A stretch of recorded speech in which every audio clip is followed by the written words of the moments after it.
आप देख रहे हैं इंडियन काय नेमकं झालं काय सांगाल? आज नीलमताईंना येऊन मुद्दाम भेटले, कारण खरंच खूप संताप झाला। काल धनंजय मुंडे यांनी अधिवेशनात मागणी केली की बीडच्या प्रकरणात SIT एका महिला अधिकाऱ्याकडे द्या, तपास सोपवा, आणि एका दिवसात मुख्यमंत्र्यांनी ते मान्य करावं।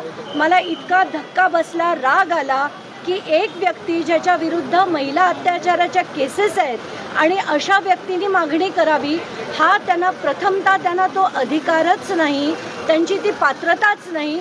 अशा व्यक्तीने जर मागणी केली आणि मुख्यमंत्र्यांनी ती एका दिवसात दिली, हे अतिशय चुकीचं घडलंय। कारण त्या अत्याचाराच्या केसेस ज्या त्यांच्यावर पेंडिंग आहेत त्याच्यावर त्याचा इम्पॅक्ट होऊ शकतो। मुख्यमंत्र्यांनी थोडंसं त्याचं भान ठेवून हे करायला हवं होतं।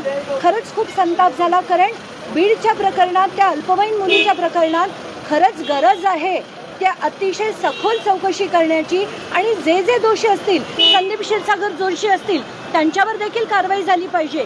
पण ती करण्यासाठी आमच्यासारखी माणसं आहेत, सुसंस्कृत, सुशिक्षित, अतिशय चांगले पुरुष आहेत, स्त्रिया आहेत, त्या करतील। एका व्यक्ती ज्याच्यावर अशा अत्याचाराच्या केसेस पेंडिंग आहेत त्यांना कुठलाही अधिकार नाही, असं माझं स्पष्ट मत आहे। आणि ते मांडायला आणि वाढत्या महिलांच्या केसेस ज्या आहेत त्याची आत्ताच्या घटनेला जेवढी महाराष्ट्रात पिंक पथक हे जे पूर्ण महाराष्ट्रात आहे, पिंक पथकांमध्ये महिलांचा सहभाग नाही आहे, अगदी तालुक्या लेवलवर नाही आहे, हे मला मुद्दाम मांडायचं होतं। नीलमताईंकडनं काय नेमकं सांगण्यात आलं? कारवाई होईल का आणि निपक्षपातीपणे सगळं चौकशी होईल? मला ज्या 2 प्रकरणाची माहिती त्यांना द्यायची होती ती मी दिली, आणि पिंक पथकांचा सर्वे करण्यात यावा याची मागणी तुम्ही करा शासनापुढे, हे मी त्यांना सांगायला आले। कारण जालनामध्ये सुद्धा अशाच एका अल्पवयीन मुलीचा जेव्हा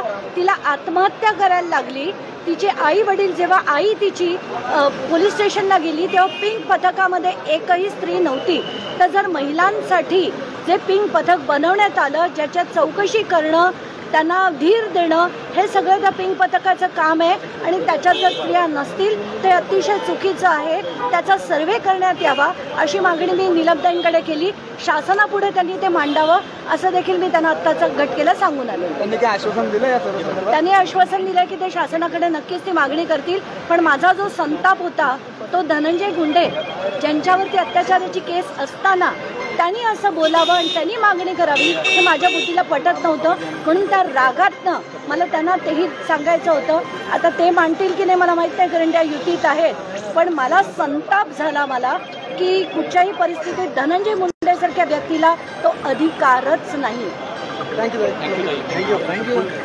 देख रहे हैं इंडियन क्राइम न्यूज, भ्रष्टाचार विरोधी न्यूज चैनल।